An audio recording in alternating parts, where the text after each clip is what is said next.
আসসালামু আলাইকুম ওয়া রাহমাতুল্লাহি ওয়া বারাকাতুহু। আলহামদুলিল্লাহ আলহামদুলিল্লাহি নাহমাদুহু ওয়া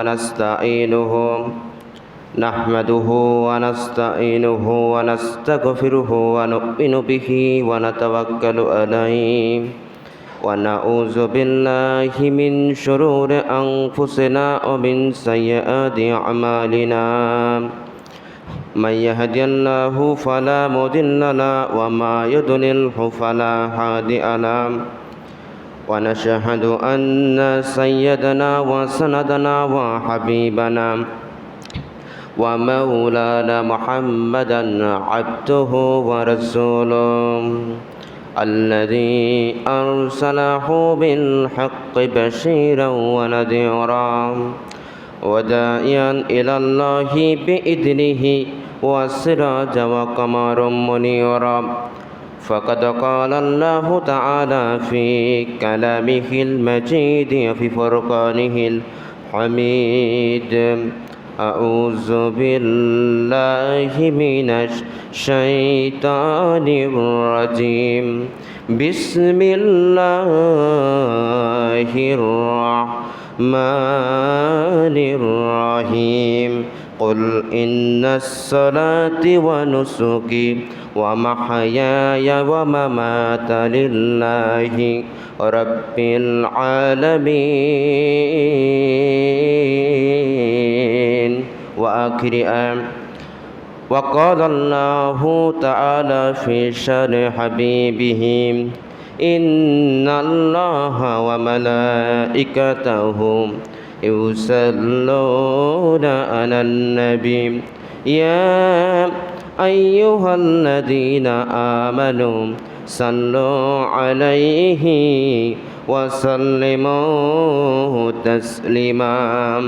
اللهم صل على محمد وعلى آل محمد كما صليت على إبراهيم وعلى آل إبراهيم إنك حميد مجيد.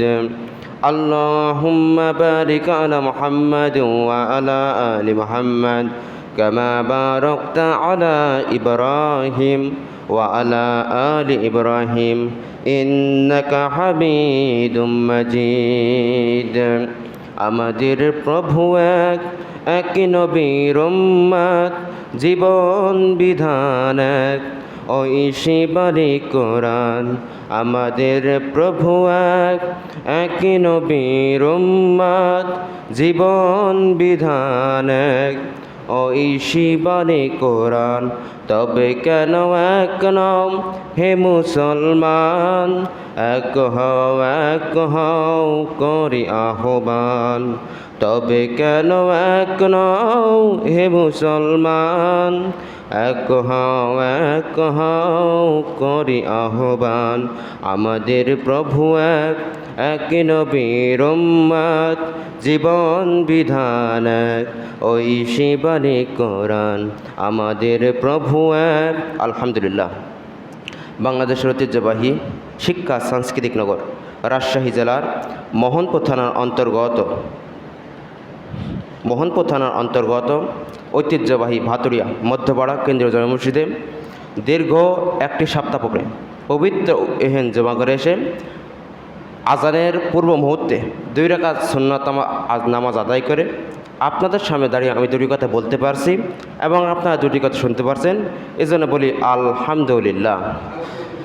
লাখ কোটি দরুদ আর তাসলিমা বর্ষিত হোক মানবতার মুক্তিদূত সাজ্জিদুল কোরআন সাজ্জিদুল মুরসালিন খাতামুন নবীন রহমতুল আলামিন সে বিশ্বনবী সাল্লাল্লাহু আলাইহি ওয়াসাল্লামের শানে এবং স্মরণ করতে সেই শহীদদের, যাদের রক্তের বিনিময়ে আজকে আমাদের বাংলাদেশটা স্বাধীন, যাদের রক্তের ফাউন্ডেশনের উপর আজকে আমাদের বাংলাদেশটা দাঁড়িয়ে আছে।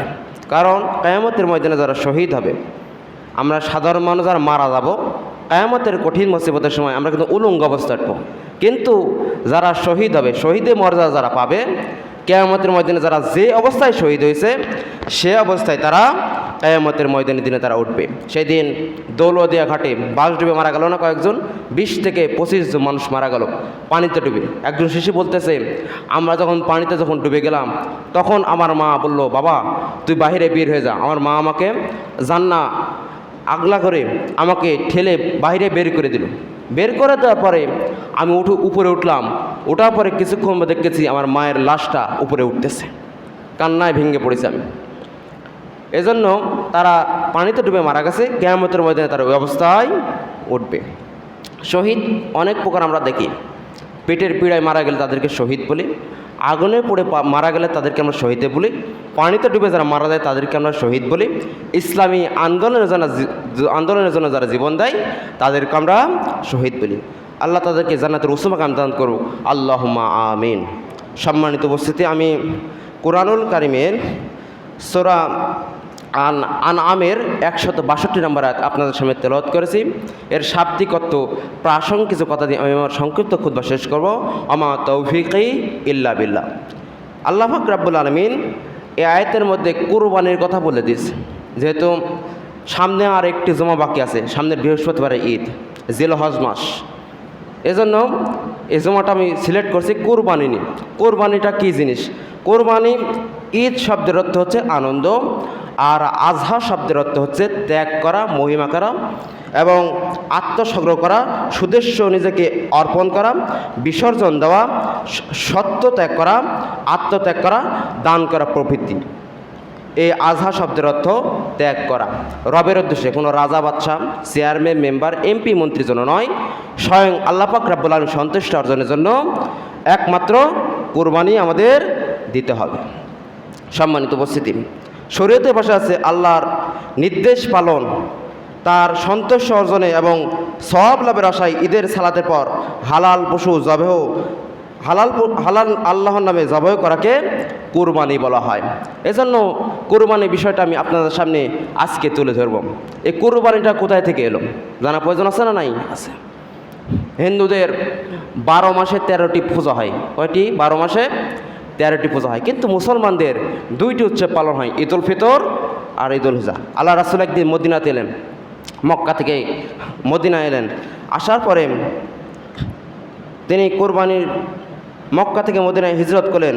করার পর দেখতেছে ওই এলাকার মানুষেরা 2টি উৎসব পালন করে। একটা হলো মিহিরজান আর একটা হলো নওরোজ। এই 2টি উৎসব তারা মক্কাতে তারা পালন করত।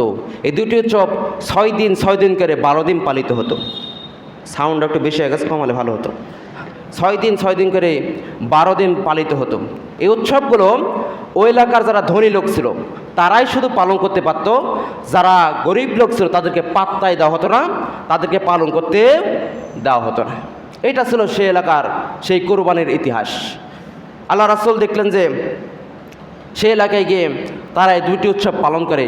এই 2টি উৎসবে তারা উৎসবিত করে নাচ গান, বিভিন্ন প্রকার যে গান বাজনা হয় এগুলোর মাধ্যমে তারা পালিত করে।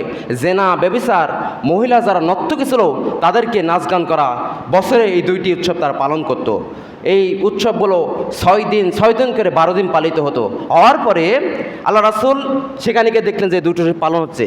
এমন সময় আল্লাহ রাসূল বলতেছেন যে 2টি উৎসব তোমরা যে পালন করতেছ, এই 2টি উৎসব গরিবদের কোনো মর্যাদা দেওয়া হয় না। সম্পূর্ণ যারা ওই এলাকার যারা দরিদ্র, ওই এলাকার যারা বড়লোক মানুষ আছে তারাই শুধু পালন করতে পারে। ওই এলাকার যারা গরিব লোক ছিল তারা বলতেছে যে আমরা আমাদের যে অধিকার, যে 6 দিন 6 দিন করে যে 12 দিন যে উৎসবগুলো নওরোজ আর মেহেরজান, এই 2টি উৎসব পালন হতো, এই 2টি উৎসবে আমরা অনেক কষ্ট ক্লেশে পালন করতাম। কারণ ওই এলাকার যারা ধনী দরিদ্র ছিল মদ খেয়ে, গাঁজা খেয়ে, বিভিন্ন খারাপ নর্তক এনে নাচ করে তারা উৎসব পালন করতো। এই জন্য আমরা অনেক কষ্ট পেতাম। আল্লাহ রাসূল একদিন মক্কা থেকে মদিনায় গেলেন, যাওয়ার পর দেখতেছেন যে নওরোজ আর মেহেরজান উৎসব পালিত হচ্ছে। আল্লাহ রাসূল সকলকে ডেকে বললেন যে তোমরা যে 2টি উৎসব পালন করতেছ, এই 2টি উৎসব আনন্দ ক্লেশে খারাপ কাজের মধ্যে, ইসলাম বিদ্বেষের মধ্যে পড়ে যাচ্ছে। অতএব তোমাদের এর চেয়ে উত্তম 2টি উৎসবের কথা আমি বলে দেব, যেটা ধনী গরিব সকলে পালন করতে পারবে। সে 2টি উৎসব হলো, একটা হলো ঈদ উল ফিতর আর একটি হলো ঈদ উল আযহা।